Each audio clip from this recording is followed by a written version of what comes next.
Good evening, everybody. You're on board the gospel train. I'm Sharon Rucker.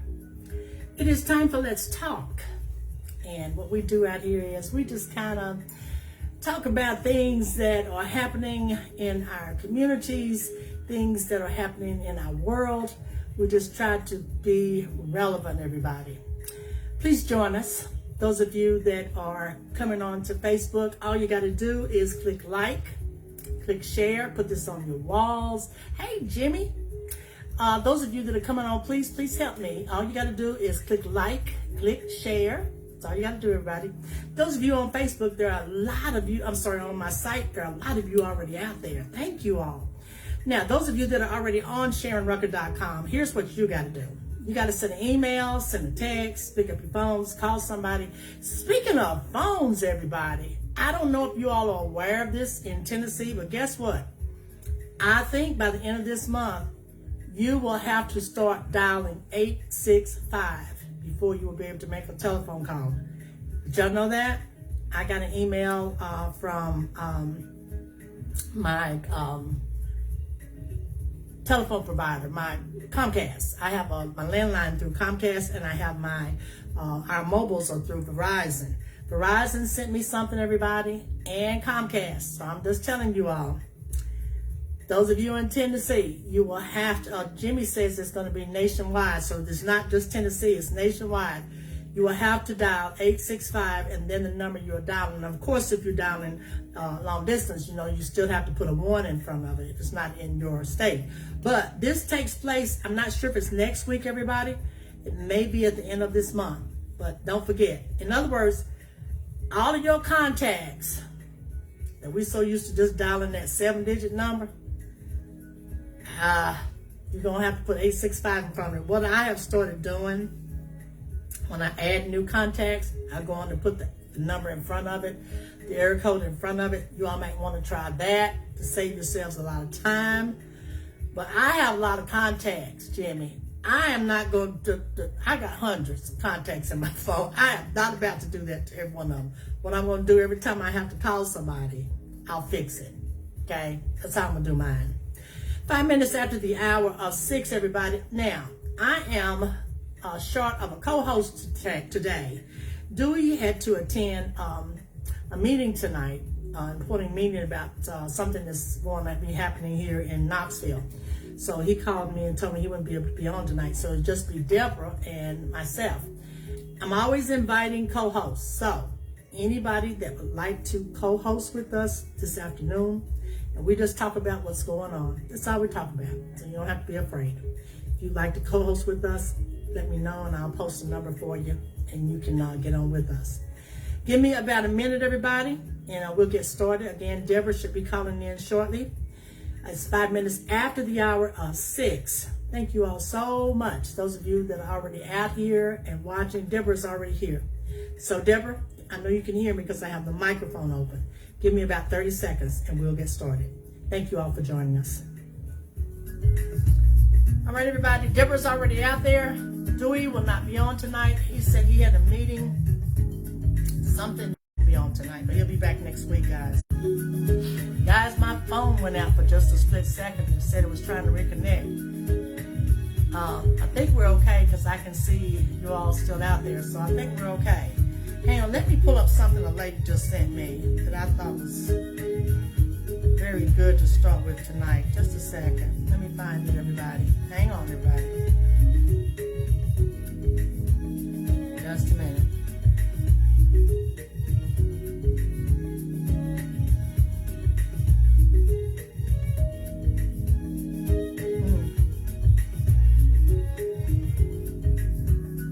Wow. Okay. All right, everybody, let's get started. I'm going to lower this music and we'll bring Deborah into the room. All right, Deborah, hang on just a second. Let me get everything in this right mode. And we'll bring her on. You're listening to SharonRucker.com. We're located in the city of Knoxville, Tennessee, everybody. Hang on, guys. Okay. All righty. Hey, Deborah. Hi, Sharon. How are you? I am hanging in there. How about you? How you doing? Well, not too bad. Well, I'm that's like you, hanging in just there. hanging in here, everybody. You know, it's always, let me lift this up a little. There's always a lot happening, y'all. So, y'all continue to pray for my husband because we're still dealing with his coughing, and he's going to do a test, Deborah, Wednesday, a little outpatient. But it's not a test. It's going to be, I'm not sure what it's called, but he'll be doing something Wednesday for Sanders Hospital. So you all just keep us in your prayers, right? Keep this house and Rucker family in your prayers, all right? I'll tell you all more about it next week as I'm there waiting for him. It's an outpatient. He'll be an outpatient, so we'll be doing that next Wednesday. He has to be there early, Deborah, at 6:30. So we're going to have to leave here real early. Okay? Oh, Jesus. I'm going to tell you something about these doctors, Deborah.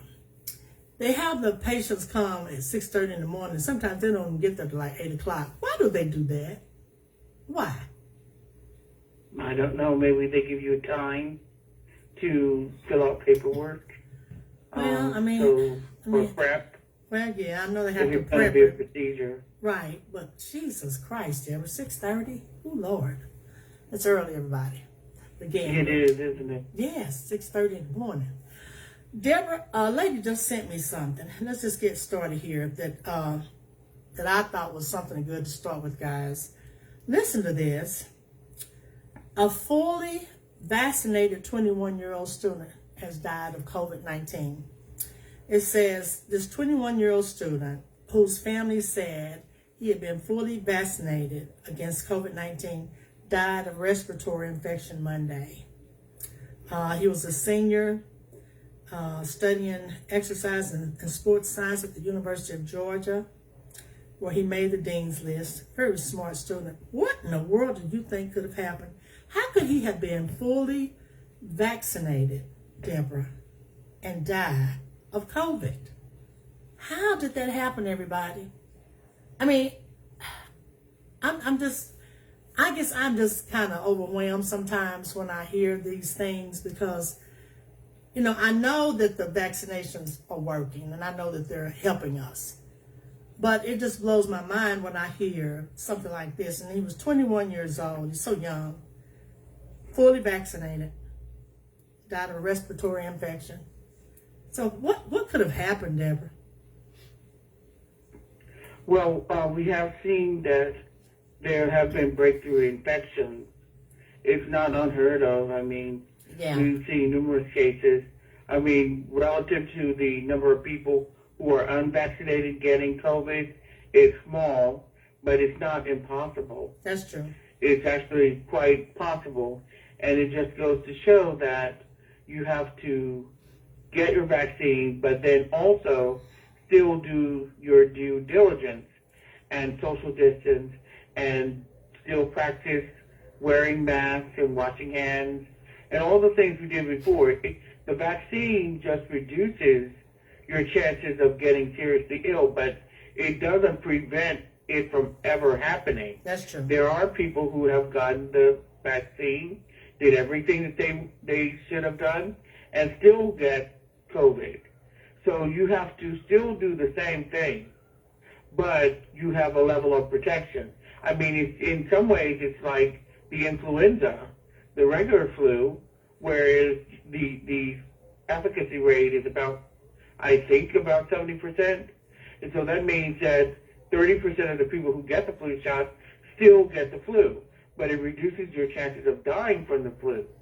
And so that's the lesson that we should all take, is that even though we have some level of protection, especially now they're giving booster shots, you still can't just go hog wild. Yeah. You have to go out and be careful about the place you are, stay away from people who don't want to wear masks, wash your hands, all the things that we did before, and hope that enough people get immunity or enough people get the vaccine that it will eventually subside. That's true. That is true. Well, hopefully once, they figure out what's happening with David, I told you all too, he has some fluid on his lungs, and that's the procedure they're going to be doing. They need to take some of that out to do some tests. So that's the procedure that they will be doing on him Wednesday. So you all keep us again in your prayers. And as soon as hopefully they get this situated, Deborah, we are definitely going to do our boosters. Now, let me tell you all, I am still not wanting to cross over. Deborah, we had Pfizer. I do not want to cross over. You know, they're saying people that did Johnson & Johnson only did one shot, but they're saying now that they really need to do another one with Johnson & Johnson. Did you hear that this week?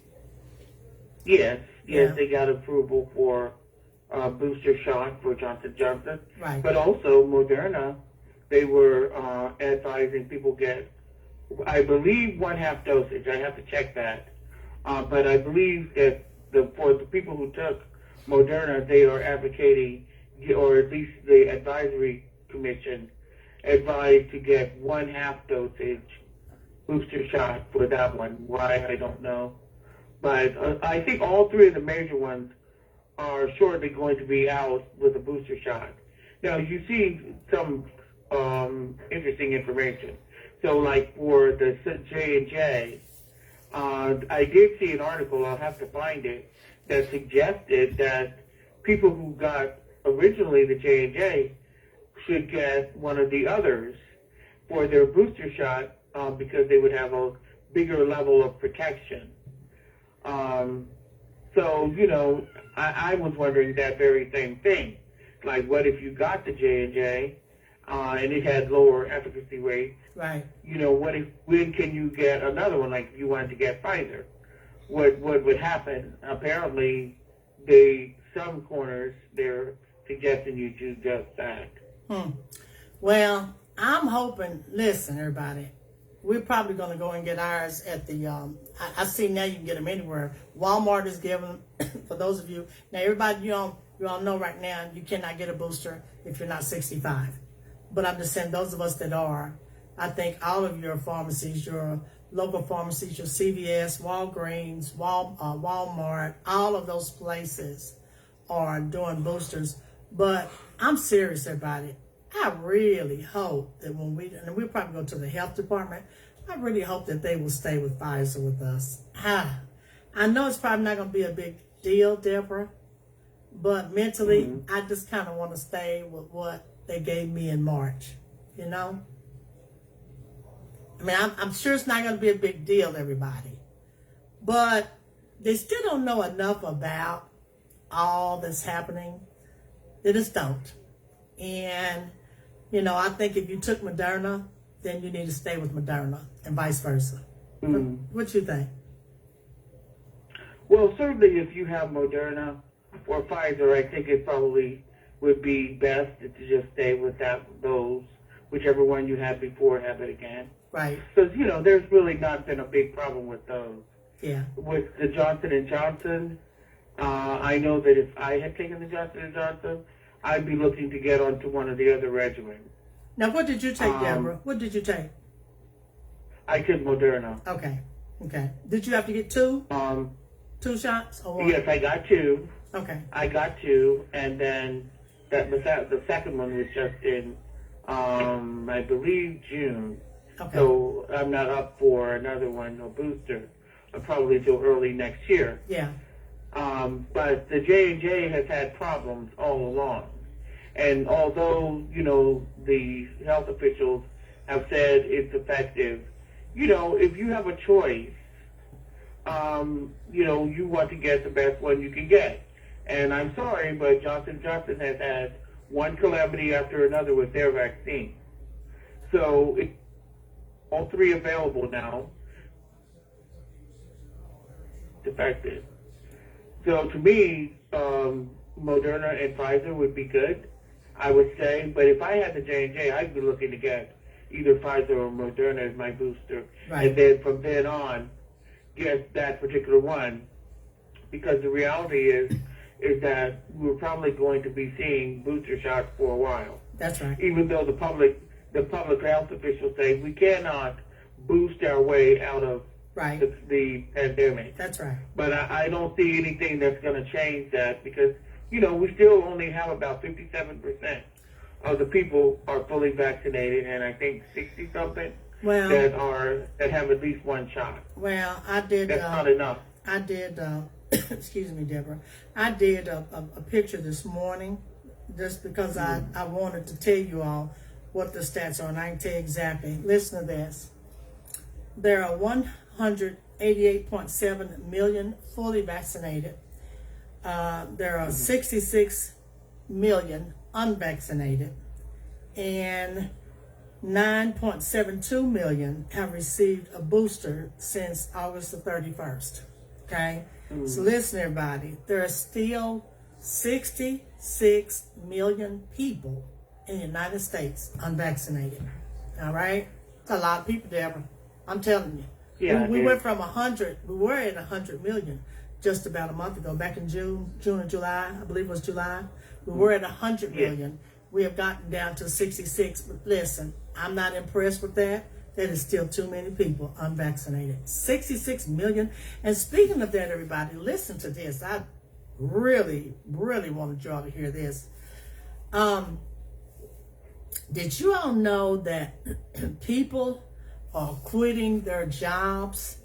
It says there is something that's known as the Great Resignation. Now listen to this. Americans are quitting their jobs in record numbers. It says a Walmart employee resigned over the store PA system. Now I don't know if y'all saw that, but I saw that on the news this week. Another man, excuse me, quit his job because his company refused to give him $1 an hour raise. Now that right there I thought was just absolutely asinine. It said 7% restaurant workers have quit. And it said when the pandemic shut down, a lot of people didn't come back for all different reasons. They just didn't come back for different reasons. Now, there are 10,000 John Deere employees on strike. There are 1,400 Kellogg workers on strike.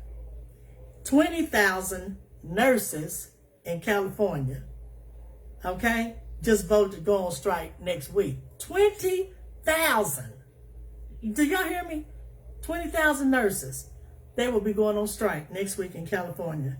And Hollywood is facing a strike of 60,000 behind the scene employees. One more thing. 4.2 million quit their jobs in August alone, which is now up to 15% from 2019. That's why they're calling this the Great Resignation. You know what, everybody? Let me just say this. If they had given people a raise, possibly instead of that second incentive, I don't think all this would be happening. What you think, Deborah? I think basically people just need a raise. People just realize, you know what, that they can do without. There are beauticians, including mine, my stylist. He is suffering because guess what? Women are not getting their hair fixed anymore. Women, he doesn't even work every day, Deborah. I can remember when I was going to him some 20, 30 years ago, Lord have mercy, when I would get in there to get my hair fixed, it would take him an hour or more before he even got started on my head. I'm serious, everybody. That's how busy he was, Deborah. Now he doesn't even work every day. He's having to do something else a couple of days during the week to suffice for his income. Because he said, Sharon, he said, ladies are just not, he said, because of the economy, he said, that's one of the things. He said, and plus, he said, a lot of women are going natural, like me, okay? And he also said, basically, people just don't have the money to do all these little extra things. So, guys, we really are in trouble. And I passed by the gas station yesterday. David and I live in the doctor's office coming home. Our gas at one of the stations, Deborah, one of them said $3.11 and one of them said $3.18 a gallon. So gas is on the rise, everybody. What is your gas price, Deborah? It's around the same price. Okay. Well, see, ours has been really low. At one point, and I have a card at a couple of gas stations, so I get anywhere from during certain days of the week they may give me anywhere from 7 to 12 cents off. So, when it was running like about under $2, at one point I think I may have paid $1.20 or less. I'm serious. Once I got my 10 or 12 cents off, but guys, everything right now at this point is going up. And it's going up because a lot of stuff is sitting out there in the waters, okay? Sitting out there full of everything that we need. I don't think I have ever gone to the store like I do now, and the shelves are as empty as they are. You all saw the picture I put out there. Did you see the photo I put out there, Deborah? I had to run in. I believe that was our Walmart. And that wasn't even the Walmart on my side of town. That was on another side of town because I was in I live in what's known as East Knoxville, Deborah. But I was in West Knoxville, which is the part of town where everything is located. And I was in that section, so I ran in that store. And that's why I took that photograph of you all, because I couldn't believe it. That wasn't even on my side of town. That was in what we would call a better part of town. Okay? And you all saw how bare the shelves were. I couldn't believe it. I thought, what in the world? And that was just one of many shelves that was empty like that. It was one of many. There were several other shelves in the store that looked like that. And I thought, golly, this is not a Publix or Food City or Kroger. This is a Walmart that was that empty, Deborah. Are your shelves running? Are you all running like that? Or what's happening in New Jersey? Yeah. Yes, I think it's all over. Oh, God. I think that's happening all over the country. Oh, Lord, have mercy. It's been a long time coming. And, I heard that Biden was going to put in place some steps to ease it up, but that it's still going to be about 3 months. And so it's going to be a fact that we're going to experience these shortages. I don't know if you saw the pictures of the ships all out at sea. They can't unload their cargo. There's not enough trucks. There's not enough drivers. It's a real mess that they blame on the weakness in the supply chain, but also the pandemic. I did. I saw that, everybody. There was several ships out there, just several, okay? And those ships hold a lot. Those little containers, they hold a lot of stuff.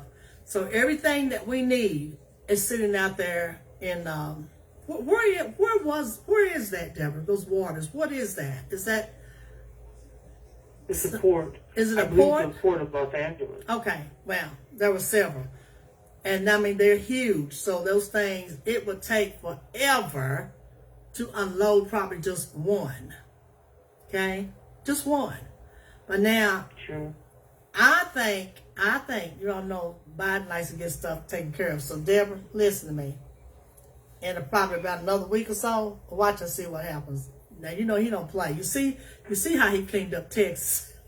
One day you saw all of these immigrants in Texas hanging up clothes, hung up on whatever, sticks and stuff. By that Friday, you didn't see nothing but clear sand and water. Everybody was gone. So my guess is they are working on this stuff. Now, here's what I want to tell you all. Guys, don't run out and buy up a whole bunch of stuff. They're trying to scare you all by telling you to run out and, buy all this Christmas stuff and get all your Christmas stuff. Don't go out and do all of that. You're going to be wasting your money. I promise you there will be stuff on the shelves for you for Christmas. Don't do it, everybody, because this economy is getting ready to go into we're getting ready to do, I'm serious. Prices are getting ready to be absolutely outrageous.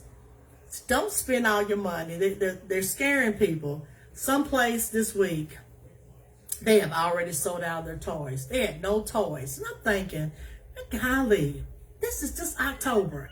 And they have already cleaned the shelves off for toys because they're afraid they're not going to find things for their children. Don't do it, everybody. Just be patient and wait. Wait it out. Don't you agree, Deborah? Well, I think that that is what they're telling people, but the natural instinct is that people will look at their own individual circumstance and say, I don't want to be left hanging like we were last year during the pandemic. Yeah. And so I'm going to go Yeah. around from store to store and stock up. So, because the stores are already limiting how much you can get of particular items, particularly the paper products. That's true. So you still can go around to different stores, and if they're saying, oh, you can only get 3 cases of water here, well, you could just go to the next store and get 3 more cases. I think it's inevitable. People are still going to stockpile. Well, it's just me telling you all, and you know, you can do whatever is best for you. I personally wouldn't do it, Deborah.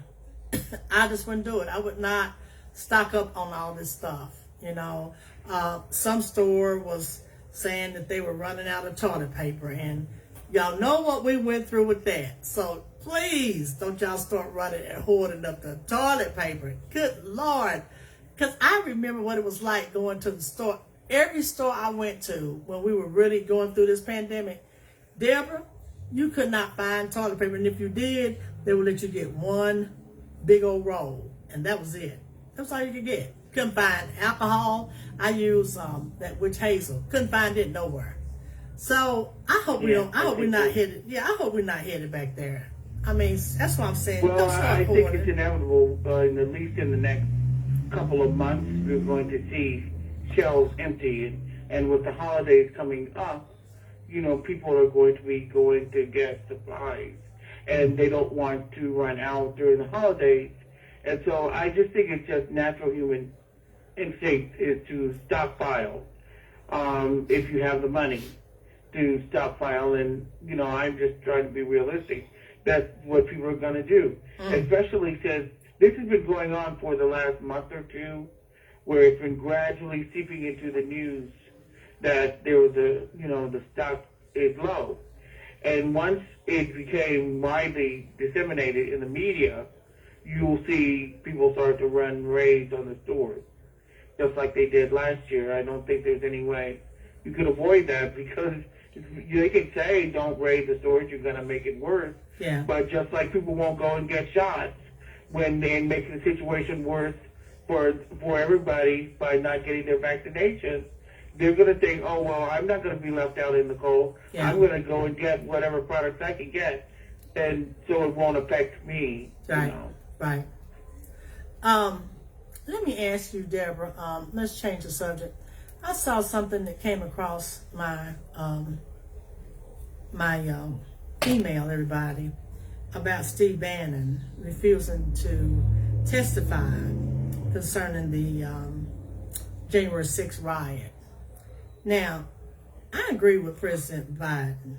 Let me tell you what he said. He said he thinks the DOJ should prosecute people who refuse the January 6th subpoenas. I totally agree with him. What you think?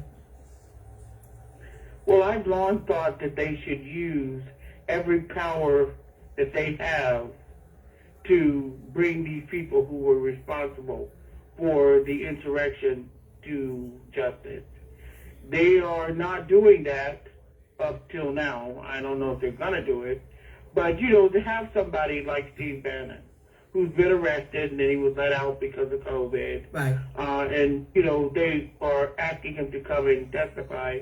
And he was defiant. Yeah. Well, you know the reason why he's defiant is because he doesn't think anything's going to happen to him. That's right. He thinks he could just, you know, flaunt, you know, his ties to Trump, That's do right. whatever he wants to do, because guess what? His boss does whatever he wants to do. That's right. And he's yet to be indicted. So Bannon thinks he's the same way. And frankly, why wouldn't he think that? I mean, yes, he was arrested, but it's easily that he could get off. He may try to stall until Trump gets back in there, thinking that Trump will pardon him and, you know, put him back in his position.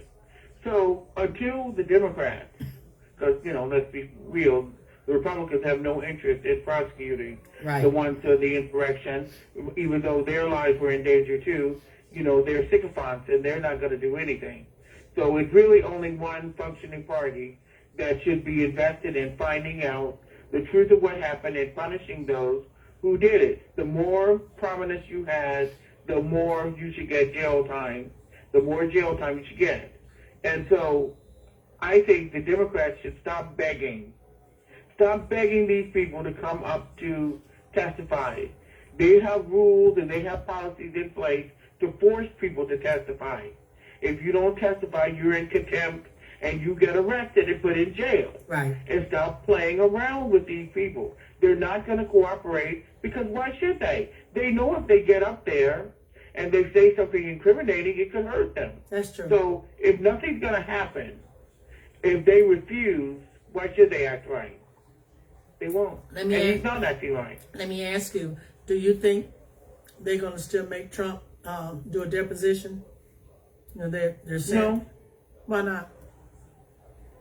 Because we're like we're almost a year into Biden's administration. Trump spent 4 years flaunting the law, and frankly spent a lifetime flaunting the law. Yeah. And he's still a free man. That's true. He's never spent a day in jail, and he's not going to spend a day in jail. We might as well just face the fact that some people are above the law. You know, maybe if Biden had chosen someone other than Merrick Garland, maybe, but because supposedly the Justice Department is supposed to be independent of the judiciary, not the judiciary, of the executive. They should be independent, and Biden has stressed that because of the way Trump handled his Justice Department. But Merrick Garland is a moderate. He's not going to be one that's going to pursue this the way it should be. No, I don't think anything's going to happen to Trump. I think after all that, been impeached twice, sold us out to Russia, and then tried to overthrow the government, he's still going to walk right in there, and if his health holds up, he's going to walk right into the Republican nomination. They're just going to give it to him. He's going to intimidate any of the ones who have the temerity to say they're going to run against him. He's going to knock them over like pins. And then he's going to be the Republican nominee, and he's going to try to win go for the presidency. If he loses, and in all fairness, he should lose, but if he loses, he's still just going to say he didn't lose. He's just going to say he won. What are you going to do about it? I won, regardless of what the results are. So, no, I don't think he's going to be arrested. He should have been arrested a long time ago. Yeah. I mean, for goodness sake, we saw him right up there, egging that crowd on to march on the Capitol. He said those words, march on the Capitol. He's going to be right there with you. He said it on Twitter, January 6th, be there. He instigated that insurrection, and he is the one who should pay the ultimate cost. Right. But he's not. He That's hasn't true. even been indicted. He hasn't been done. Nothing's been done to him. I agree. It's just, you know, I still, Deborah, am glad, though, that President Biden didn't give him the pardon that he was wanting to get. You know, he didn't want him No, he knew Biden. He knew Biden wasn't going to do that. Well, I don't know. I don't know. You know, Trump is so used to getting his way, Deborah. I don't know if he knew he wasn't going to do it or not. I'm serious. I don't know. Well, I mean, even if he thought Biden was going to do it, because, you know, Biden did make some kind of motions that, let's forget all about that. It's over now. He didn't say those exact words, but that's sort of what he gave off. That, you know, I'm not going to be talking about Trump my whole presidency. You know, we're going to move past Trump. He knows no one who seriously thought Biden was going to give him a formal pardon like Ford gave Nixon. And in fact, there are some suggestions that that's why Ford lost, because he did pardon Nixon. And Biden would have had massive blowback. But in addition to, at least with Nixon, he stopped breaking the law once he left office. Trump is still breaking the law. Yeah. He's still interfering. He's still going around talking about the election was stolen. He's still talking about running for 2024, still egging these state officials on to disenfranchise voters and stirring up hatred and divisiveness. And so why would he give him a pardon? Yeah. I never thought that he was going to give him a pardon at all. The article that you sent to me. Now let me ask you, that article that you sent to me today, you don't think that Biden, I do. I think that before he gets out of office, Deborah, I declare I think there are going to be 2 more Supreme Court justices. I do. I'm just telling you, everybody. I do. Well, he may want to give 2, but Mitch McConnell already said that if Biden tries to appoint a Supreme Court justice, he is going to block Biden's nominee. Now, he certainly will do it. He blocked Merrick Garland for 18 months. Right. And so there's no reason to think that he won't do it for any nominee that Biden puts up there. But it only takes a simple majority. And so if Breyer or one of the others, for some reason, step down, theoretically Biden could get a majority of the Democrats, I guess, if Manchin and Sinema didn't try to go for glory and vote against them with the Republicans. Exactly. He could get 2 in there. But, you have a situation where the Supreme Court is severely compromised. And, right now it's 6-3. And Breyer is fighting against retiring. It's ridiculous. These people are up here almost 100 years old. Right. Come on now. But why do you think he doesn't want to, Deborah? Why do you think he doesn't want to retire? What's up with that? Well, some people, their job is their life. No one wants to feel like they're not needed anymore. They want to be useful. I understand. They think they have more to give. Same thing with Ruth Bader Ginsburg. They were trying to get her to retire. But honestly, I think with Ruth Bader Ginsburg, if she thought that was what was keeping her alive. Yeah. A lot of times when people retire, if they don't have a life outside of their job, then they go downhill. And I think that people are asking him to retire when he still thinks that he's got more youth. But you have to think of the greater good. Come on now. They should take that out of the hands of these Supreme Court justices. First of all, they have too much power. It's only 9 of them. They want to keep that little club of 9 because each has such a large amount of power. They should expand it, and they should put term limits in. Because there's no reason they should have a lifetime appointment. They should not have we shouldn't have to be sitting here talking about somebody 80-something years old, don't want to retire, and just want to sit there and park and hold us hostage. Because it could very well be that if the Senate is taken over by the Republicans and Breyer does eventually retire, they're urging him to retire before the Senate is lost to the Republicans. But just say, for instance, he's 80-something years old. So, okay, what do you have, like 5, 6, maybe 8 years left? Right. And he does retire on a Republican watch. Well, guess what that's going to mean? Now it's going to be 7-2. And we see that the ones that Trump put in there, that guy got 3. Yeah. And he put in the hardcore ones. He didn't go for like Obama went for the moderate, for Merrick Garland in order to placate the Republicans. Didn't work, but that's what he did. But the Republicans, they don't have to compromise. Right. They can put in hardcore, like the ones they put in there, Kavanaugh. Actually Kavanaugh is not even hardcore. The other 2 are even more. And then of course, you got Clarence Thomas on there. He's not going to go anywhere anytime soon. Since you brought up something, you just kind of triggered something that I forgot about that I thought might be good for us to talk about. Do you all watch The View? Did you all see The View this week? And I think it may have been either Thursday or Friday. Katie Couric, everybody, has written a book. Excuse me. And I think that she has said a lot of things about a lot of people in the book. Okay? I believe she has. She's touched on a lot of people. But this particular thing is what I want to talk about. today. Katie supposedly protected Supreme Court Ruth Bader Ginsburg.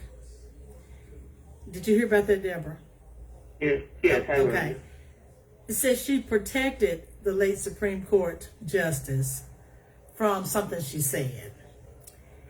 And I think it had to do with Kaepernick kneeling. And this is when this all first started and everybody was having a real problem with it.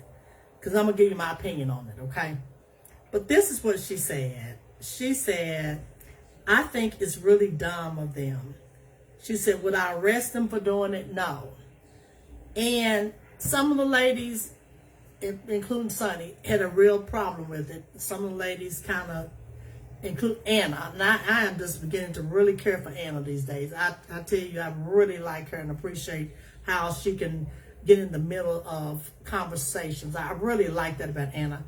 But let me just say this, everybody. We are talking about a 80-something-year-old woman who, in her lifetime, probably followed the straight and narrow. You got me? When I mean by the straight and narrow, if you're supposed to stop at this red stop at the stop sign, she stopped at it. If you go on green, she went on green. She didn't cross the line. Meaning she did whatever it was that she was supposed to probably do all of her life. That's what I mean. That's what I mean. Me, I walked out at Austin East High School in my senior year protesting for something that was going on. Didn't care that my teachers were upset. They called my mom, told her about it, because I felt that was the right thing for me to do. She probably would not have done that. That's what I mean about she walked the straight and narrow. So I guess in my mind, I'm thinking, if she could come back now and change that statement after knowing and seeing why he really did it, I think she would, Deborah.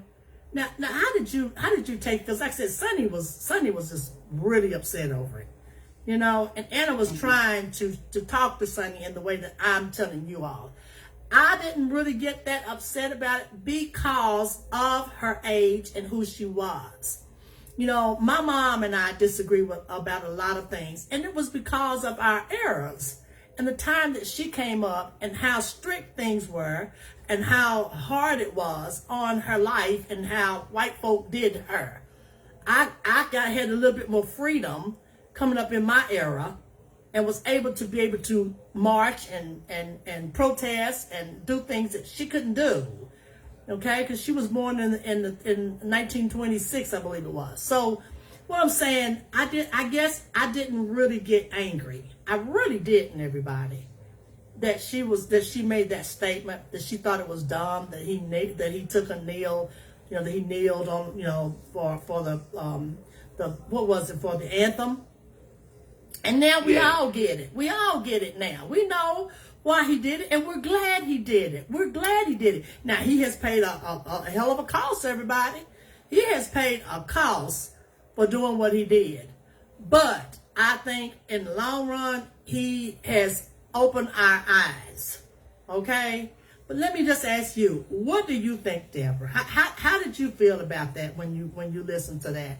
And again, Katie took that part out of her book. She did not tell us that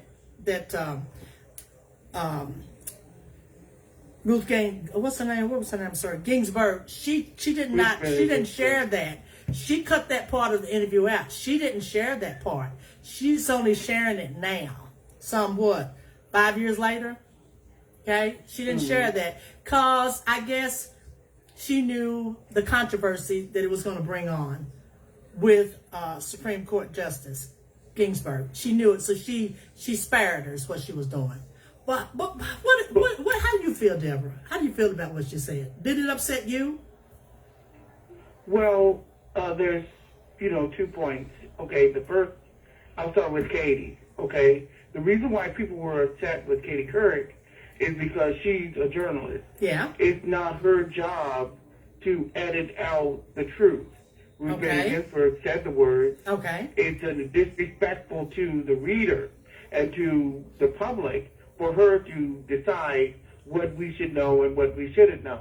is one thing if Ruth Bader Ginsburg didn't say it, or she put it in there and then she tried to explain, the context of Ruth Bader Ginsburg's words. Yeah. But to just edit it out, trying to protect Ruth Bader Ginsburg, I think is what the problem is what people are saying is the problem, and I believe it is a problem too. She's a journalist. Journalists are trying, or should be, as objective as possible. They should not be invested in burnishing the reputation of their subjects. If Ruth Bader Ginsburg said it, put it in there. Don't edit it out. And so I think that's the problem with Katie. Now, Ruth Bader Ginsburg, I think that, what you said is correct about the era that you're in. Exactly. But also it's a reflection of people who have privilege and people who are white. Because it's not that hard to see why Kaepernick did what he did. That's right. It's not hard to see why the Olympic athletes back in the 1960s That's right. raised their fist. Right. Because they're protesting injustice. And people don't want to hear it. They want to pretend like, oh, those were the bad old days. It's not like that anymore. But the fact is that prominent people have used their position and privilege to bring light to injustice for eons. And wouldn't we want them to do that? Yeah. Because what should they do? Just get all the money they can get and only think of themselves? No, I think that the people who are the most admirable to me are people who use their positions to bring some justice to the world. So let me Ruth ask you, Bader Deborah. Ginsburg was sitting on the Supreme Court, got all the perks and all the prizes for being a Supreme Court justice. And of course, to her, on the surface of it, it seems like, oh, why is he causing all this trouble? She wasn't the only one. There are a lot of people who are like that. Just because she's liberal, doesn't mean she doesn't have a blind spot as well. Do you think Katie was though trying to not tarnish her reputation, Deborah? Do you think that's and you're right? Yes, and let me tell you, and I totally agree Katie with you. admires Ruth Bader Ginsburg. But again, it's not the fact that Katie admires Ruth Bader Ginsburg. It's the fact that Katie is a journalist. Well, that's what I was going to tell you. Should not be in the position to pick and choose. To basically advocate for an interviewer. That's not very objective. I agree. That's what I was getting ready to tell you. Journalism. I totally agree with you. You report the truth. But I don't know, Deborah. I'm just kind of torn with this. I really am. I just think that it would have done so much damage to her, Deborah. And again, everybody got to realize she's from a totally different era. Not to mention, the lady's a Jew, okay? And we know what we go through as African Americans. Come on now, all right? Come on, everybody. And Sharon, I agree with everything you say. The only thing I'll say is Katie could have contextualized it. She could have said what you said about the era that Ruth Bader Ginsburg comes from. Yes. About, privilege and how it can blind you to the injustice and marginalization of other populations. She could have contextualized it, but she didn't do that. She just took it out. That's true. She just edited it, deleted it like it didn't even happen. And that's the mark of a bad journalist. But why do you think she waited? But it's certainly something that should be taken note of. But why do you think she waited to decide to do it now in her book? Because she's got stuff on a lot of people in her book. Everybody, her co-host, the guy she worked with, the one that lost his job. What was his name? Matt. Was his name Matt or somebody? The one that Matt Lauer. Matt Lauer. He lost his job over sexual harassment. She had a lot of stuff in there on him. She's got a stuff. I think she even has something on Oprah. She's got a lot of stuff on a lot of people. So I guess my thing is, why now? Why are you waiting? This lady is dead. She might have wanted to say, listen, Katie, I was dead wrong. I've had time to understand why he did what he did, and I would do it with him now. You know what I'm saying?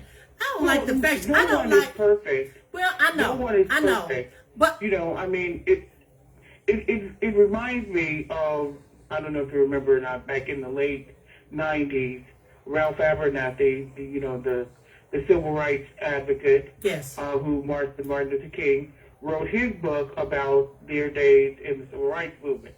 And he put in there some very unflattering comments about Martin Luther King that were out there, but that, didn't get a lot of publicity until he said it. I remember that. And everybody turned on Ralph Abernathy. Right. Everybody, he went from being celebrated to being, Martin Luther King's right-hand man to being persona non grata.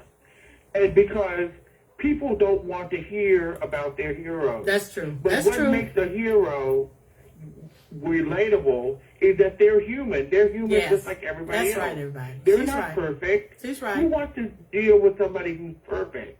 Because it's not a true representation. And in fact, Ruth Bader Ginsburg did later on, once the blowback came inevitably about her comments, she tried to say that she was barely aware of, what she had said, and she was barely aware of why Kaepernick was doing what he was doing. But she did say that her comments were inappropriate and dismissive and too harsh.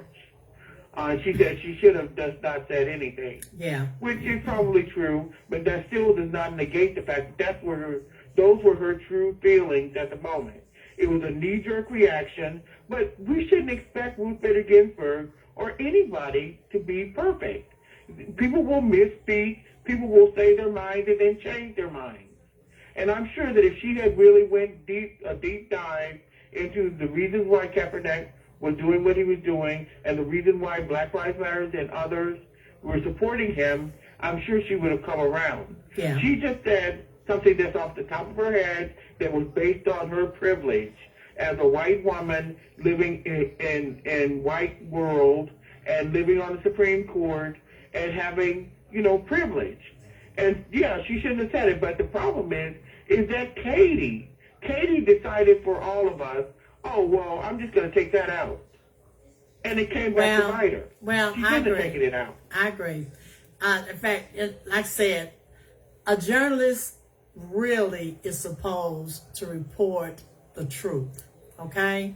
And, truth doesn't always feel good. And they have the options. Right. They can contextualize it. They can go back to the subject and ask for explanations. They can explain the circumstances around the comment. They have a range of options they can do to treat something like that if they don't think it's representative of the situation, but not to just delete it like it didn't happen. That's right. Do you all remember a few years ago, and I cannot think of the man's name, the man that has a talk show that I don't even watch anymore. I haven't watched in probably 20 plus years, where he has all of us on there acting a fool. His wife interviewed George Bush, I think it's George Bush's wife. And remember what I'm talking about? You all know what I'm talking about? I'm trying to think of the talk show host. Yeah, what is the talk show host? Are you talking about Morton Downey Jr.? Povich. What's his name? Phil Donahue? No. His name is spelled, I think I called it out to myself. It may have been, and hold on, Deborah, I think I'm about to pull it up here. And you all know exactly what I'm talking about just as soon as I give it to you. Hold on. His name was Maury Povich. His wife. Oh, Maury, yeah. Yeah, Maury. You all remember his wife? Let me pull up his wife's name. Yeah, Connie Chung. Connie Chung. Do you all remember, and my God, this probably at least, oh, Jesus. It was when George Bush was in office. So that's how long it's been. Mm-hmm. Do you all not remember when she interviewed his wife? She called Mrs. Clinton, I think, a bitch. Excuse me for saying it. Something like that. Remember? I just was blunt with you. But that's what she called her. You don't remember that? And she whispered She whispered it. I do remember she said something. She whispered it to everybody. She whispered it, and forgive me, but I've just been blunt. But she whispered that in Katie's ear. Because she asked Katie not to tell it. And I'd be doggone if Katie didn't do it, and it ruined her whole career. They snatched her off the air, and she never, ever got to be a journalist again. I remember it well. I remember the night she interviewed her. I remember it well, everybody. But I'm just saying, to me, Connie was out of order. Let me tell you why. Because the lady asked her, everybody, not to repeat it. And she should have granted Mrs. Bush's wish. She asked her not to repeat it, but Katie did. Okay? So she got fired. I understand what you're saying. You're saying Mrs. Bush. Yes. Whispered that in her Hillary, ear. The B word. A B. The B word. I won't say it again. The B word. I see what you're yeah, saying. but she whispered it. No. She whispered it in her ear. And she asked her, she whispered it because she did not want it to go across the air. You got me? But Connie, well, Deborah, that's called white privilege. Come on now. You know the deal, Deborah. Why didn't she like Hillary? That's probably a long story too, because didn't George Bush, the father, come after they went out after their 8 years? Wasn't it Clinton? Oh yeah, you so see what I'm Clinton saying? beat George Bush. Exactly. He only got his first one term. There you go. So that'll answer your question right there. Okay. So when she called her that, she whispered it. She leaned over. I mean, this was all on TV, everybody. She leaned over into Connie's ear and she whispered it. Okay. But I think what happened was, Connie may have had her microphone on. So we actually got to hear it. And George Bush, the father that was president at the time, he was just beside himself. Because it made him look so bad that his wife, Connie was on TV interviewing his wife, and his wife called a former president's wife the B word. See, you see how bad it looked.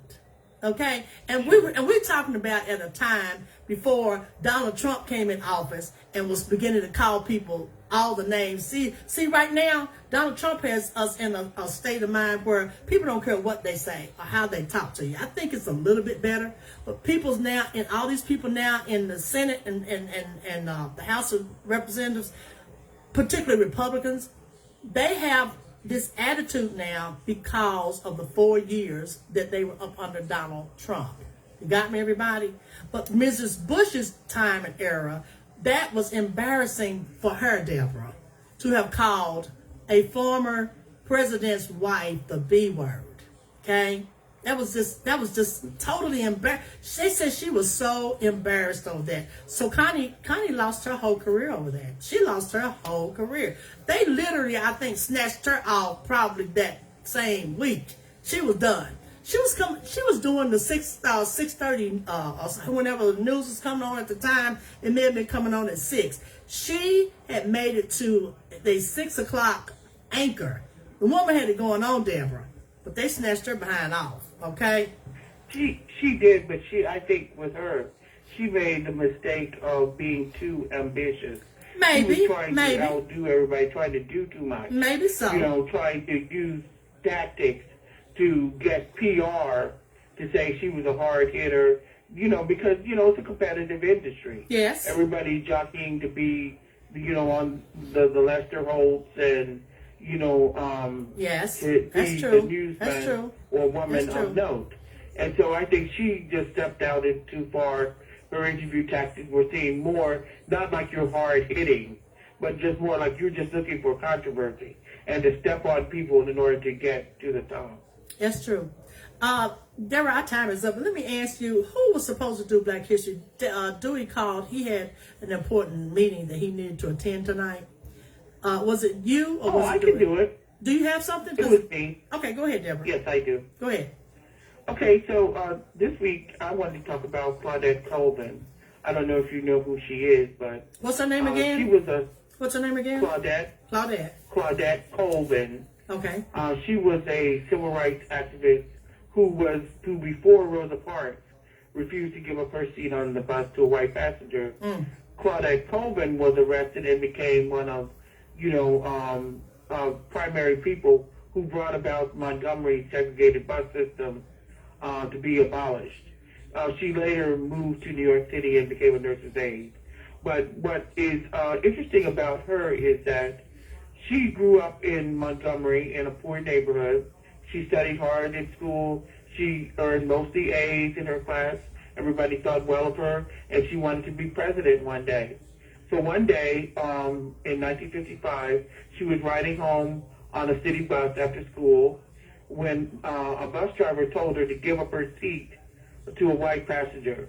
And she refused, and she said, "It's my constitutional right to sit here as much as that lady. I paid my fare. It's my constitutional right." And she said she decided that day she was going to stand her ground. All right. And she said she felt like she was Sojourner Truth, and she was pushing down on one shoulder, and she had Harriet Tubman pushing down on the other shoulder, just saying, "Sit down, girl, don't you get up." Wow. And she said she was glued to her seat. Well, of course, she was arrested after she refused to give up her seat, and she was charged with several charges, including, I believe, violating the city's segregation policy. And she was held in jail, and she said she was really afraid there because, remember, she's just a young girl. Yeah. Because you just didn't know what the white people would do to you back then. She said her minister paid her bail, and she went home where she and her family stayed up all night because they were concerned that the white people were going to come and get them in retaliation. So the NAACP briefly considered using her as a test case to laws. But what they did is they decided against it because of her age, and also because she became pregnant, and they thought that an unwed mother would attract too much negative attention in a public legal battle. And so she eventually pled not guilty. The court ruled against her and put her on probation. But despite that, she could not escape the court of public opinion. And she had been a good student, all those good things. And she was quiet and studious, but she was branded a troublemaker by the white people in Montgomery and had to drop out of college, and her reputation made it impossible for her to find a job. Wow. And the reason why I wanted to talk about her is because we hear a lot about Rosa Parks. Yeah. And rightfully so. But what the civil rights movement did was they wanted to put forth test cases that would make it through court. And Thurgood Marshall and all of the other civil rights leaders, they wanted to have people there who the white people couldn't say anything negative about them. And they knew that if they put this girl up there and she had been pregnant or was pregnant, that they would drag her through the mud and say that she was low morals and all those bad things. And that would influence the decisions against it. It would be a distraction. And they did this with a number of people who put up test cases.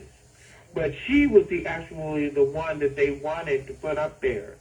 It's just the fact that, because she had became pregnant, she was not, we're not talking about Claudette Colvin now, we're talking about Rosa Parks. Yeah. She later moved to Brooklyn, and she had a successful life. She's still alive today now. But she wrote a book called Claudette Colvin Goes to Work. And it became a song, and she wrote a biography of her life, Claudette Colvin, Twice Toward Justice. And she gave all of her courage to staying on that bus and setting an example for what was going to happen with Rosa Parks. And so I just thought that it would be good to profile somebody who doesn't really get a lot of attention. Oh, that was great, Deborah. Give me her name again. Claudette Colvin. C-O-L-V-I-N. C-O-L-V-I-N. As in boy? No, C-O-L-V as in Victor. Colvin. I-N. Okay. Colvin. Very good. Everybody, that was great, Deborah. Thank you so much for that. Sure. There was one, let's see. There was one last thing that I was going to share with you all, too. Hang on just one second here. Let me try to get back to it. Heard noise in here, and I didn't know what in the world all that was. I don't know if it was my TV's too loud or what was happening, guys. Just one second here. I could hear some noise, and I know it wasn't on my station. And I thought, what is all of that? My husband plays TV's real loud, everybody. But listen, guys, I thought this was right quick here, and this is just short. I saw this today that I just wanted to share with you all on this story that was really good. And I'm trying to get to it if my phone will allow me to. Hang on just a second. Here it is. The youngest black owner, everybody, of a Chick-fil-A franchise is an HBCU graduate. Listen to this. In 2011, at the age of 26, this young lady whose name is Ashley, and I guess is Lamont, became the youngest franchise owner in Chick-fil-A history. It says her story started years ago when she began working at Chick-fil-A outside of Atlanta at the age of 15. And Deborah, it turned out that she liked her job, and when it came time to attend Spelman, she began working at the Chick-fil-A restaurant near her campus. And now everybody, she just was determined that she wanted to become get a franchise. So now this young lady, who is 26 years old, has a franchise with Chick-fil-A. Now I think that's awesome. She's just 26, Deborah. I think that's awesome. That's interesting. How did she get the money out? Let's see if it tells us that. It says here, so she began working at the restaurant near campus as a director on the leadership team. Says, let's see, I'm trying to see here, because that's, you know what, that's a good question. I would like to know how she got it too. I'm pretty sure that the franchise fee and the upfront money is expensive for Chick-fil-A. Yeah, because I'm reading down through here. It just talks about her passion, but it doesn't tell us, Deborah. My guess is she probably took out a loan. You know? But yeah, her story, everybody, it doesn't tell us how. It just says here, oh, wait a minute. It says in spring of 2018, listen, so she opened her second location in downtown Los Angeles. This little girl got it going on, Deborah. Okay? But I would love to know, too, because says it was a dream she achieved in 2011, only 5 years after graduating from college. Says perhaps it was only fitting that her first restaurant was the Chick-fil-A restaurant across the street from the University of Southern California. And however, in 2018, she opened her second location in downtown Los Angeles. Now, I could see her being able to open that second one, but you're right. How was she able to open that first one? Because her story, that's the end of it. It doesn't give me any more information. So I would love to know how she got the money too, Deborah. I would love to know. But I think it's an awesome story. Well, she may have taken that. I mean, that's really interesting because, black people frequent fast food restaurants just as much as anyone. That's true. And yet you see that they're only a sliver of the franchise owners. That's true. Because it's such a high bar. Right. Particularly the big ones like Chick-fil-A, McDonald's, Wendy's. I mean, you basically have to be a millionaire, right, in order to get those. That's right. So I was just curious about how she was able to raise the money to do that. Because there's a push for black people to own more things, to get in business, and to maybe be able to generate wealth the way that white people have done. That's right. And so that's why I was just curious about how she got the money up to do that. Well, I would love to know too, but I know I'm proud of the young lady because, she's just 26 years old. She got two restaurants, so I think that's awesome. Deborah, thank you so much. Dewey will be back with us, everybody, on next Wednesday. I'm sorry, not next Wednesday, next Saturday. Next Saturday at 6 p.m., everybody. Next Saturday at 6 p.m. Deborah, thank you for coming out here tonight. You stay safe. And for those of you listening, I want to encourage you, if you're 65 and over, please, please, please go get your booster. Go get your booster. Robert, let me read what you said. Robert said, Chick-fil-A is a great company to work for. She said they invest in the lives of their employees. Well, that answers the question. I would be surprised if they didn't help her to get the money then, Robert. They may have. Yeah. It's good publicity for them. Yes, it is. Yes, it is, because she has opened up a second business in Los Angeles. So, hey, she got it going on. That's all I can tell y'all. I'm proud of the young lady.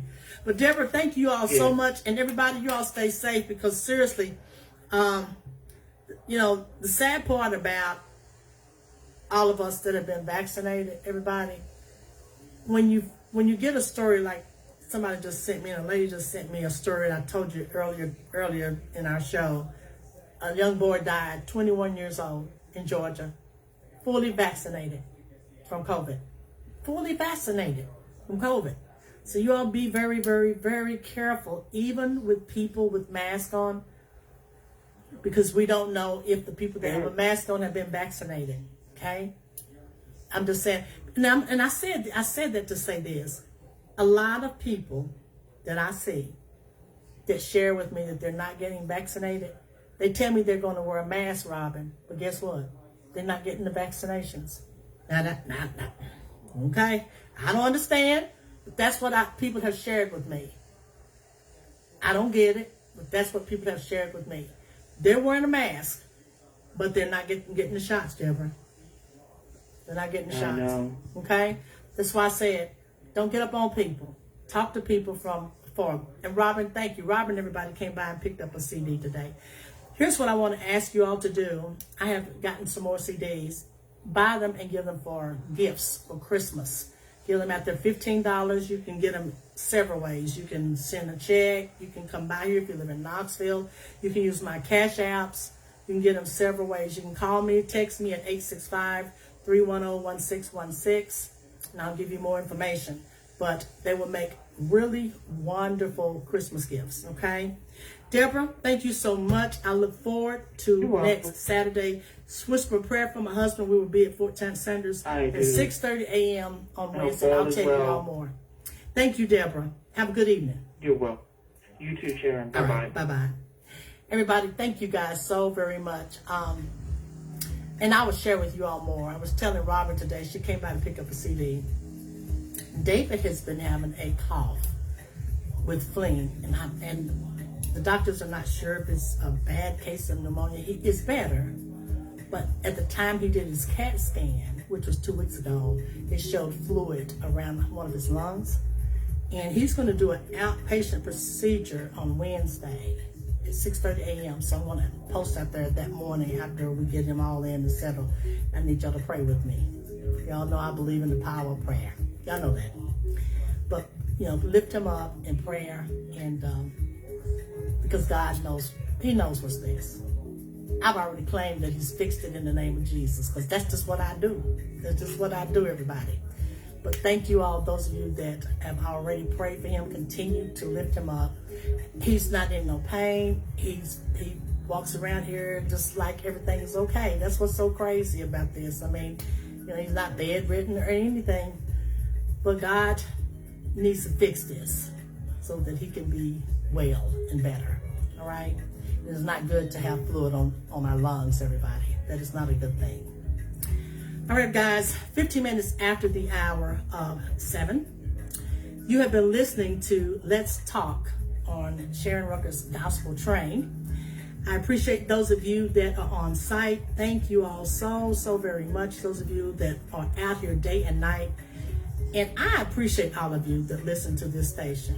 Because listen, everybody, there are people on this station all day and all night. That is a biggie for me. And I told you all before why. I'm going to share it again. Because everybody streams now. Everybody that has a radio station streams. And then there are people that do what I do online. So people could be anywhere on anybody's station. They don't have to be on SharonRucker.com. So when I have 50 plus people out here listening at nighttime, I am excited. That excites me because they could be anywhere else. So listen, this station streams all night and all day. Now, I have not been able to put in new music because I have had a lot going on. I promise you all, as soon as things settle down, I'm going to put in some more awesome songs that y'all are going to love, that I have gotten from artists, and y'all are going to really, really enjoy them. But please be patient with me. The good part about the station, it has over 1,000 plus songs, so you're not going to hear the same song too many times because there's over 1,000 plus already in here. But thank you all very much. I'm going to go out tonight with me doing just a little bit, everybody, thank you. And that is just to thank all of you who have purchased a CD. Again, Robin, thank you for coming by here today. And if you haven't gotten a copy of my CD, I believe you need to get one because this is what they look like. I have one right here. This is what they look like. Okay? There are 23 songs that you all can enjoy. You can give them as Christmas gifts. They're $15. You can give them as Christmas gifts. I can mail them to you. You can come by here and pick it up. Or you can use my Cash App. Everybody, have whatever's comfortable for you. I have Cash App, I have PayPal, and I have Zelle. Zelle. So I use all three. Okay? All right, guys. Let's get my song on for you. I'll give you about a minute or two of it. And thank you all so very much for listening to SharonRucker.com and for listening to our show, Let's Talk. Thank you, guys.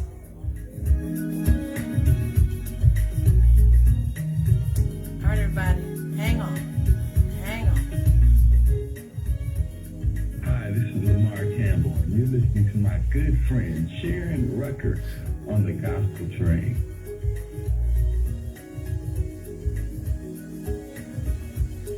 You're listening to the very best in good gospel music at www.SharonRucker.com. All right, everybody. Okay, let's get thank you on. I'll play about a minute or two of that for you all.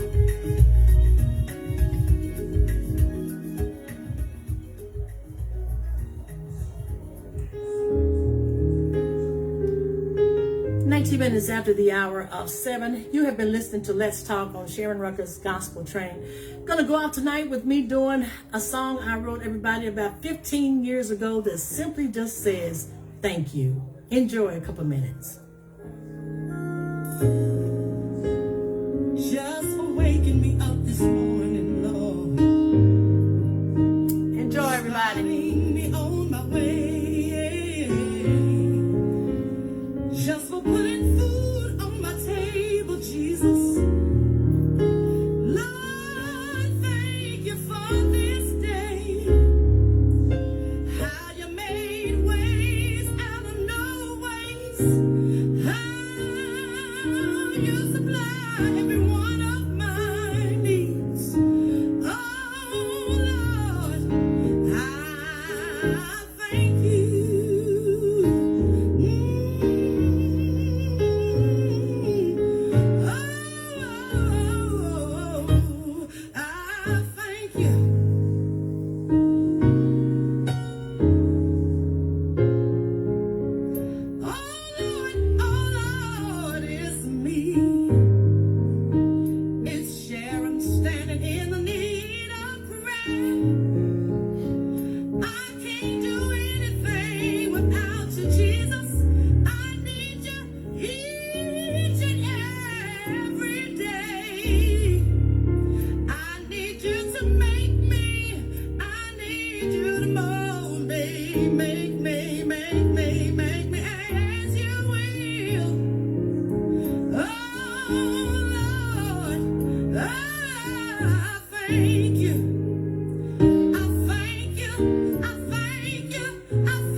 Everybody, I love this song. This was a favorite song of my mom's. She loved it too. The song is just simply saying thank you, and it was just really talking to God. I was just really thanking Him for all of His goodness, all that He does. I want to thank all of you that come out here with us on Saturdays and on Mondays. I want to encourage you to come back Monday, everybody. Now, listen, don't have anybody to do our message for Monday, so we will be the messengers. And all I ask that you do is call in and give us a scripture or scriptures, your favorite, okay? And if you don't want to do that, then just call in and just say, I just want to say thank you, Jesus. You can do that as well. And you can just thank him for something that he's done for you. So you have an option. You can either do scriptures, or you can just call in and say, thank you, God, for whatever it is that he's done for you. This will happen Monday at 8 p.m., everybody. All right? All right, guys, going to get you all off of here. UT game will be starting very soon for all of the UT fans, and I know that you all are ready for the game. Be safe out there. Wear your mask. And if you're 65 and over, please, please, please go and get your booster shot. Go and get it. Be sure and get your flu shots, everybody, because they are predicting that with the flu and COVID, that winter is going to be very, very bad. The COVID it's not gone anywhere. It may get worse by winter. So you got to make sure that you get your vaccinations, your flu shot, your vaccinations for your COVID. And if you're 65 plus, get your booster. All right, everybody? Guys, thank you all so, so very much. I will be posting Wednesday as I sit and wait on my husband to go through his procedure. He won't know any results then. He won't know it for 2 weeks, but this is just to get a little of the fluid out to do some tests, okay?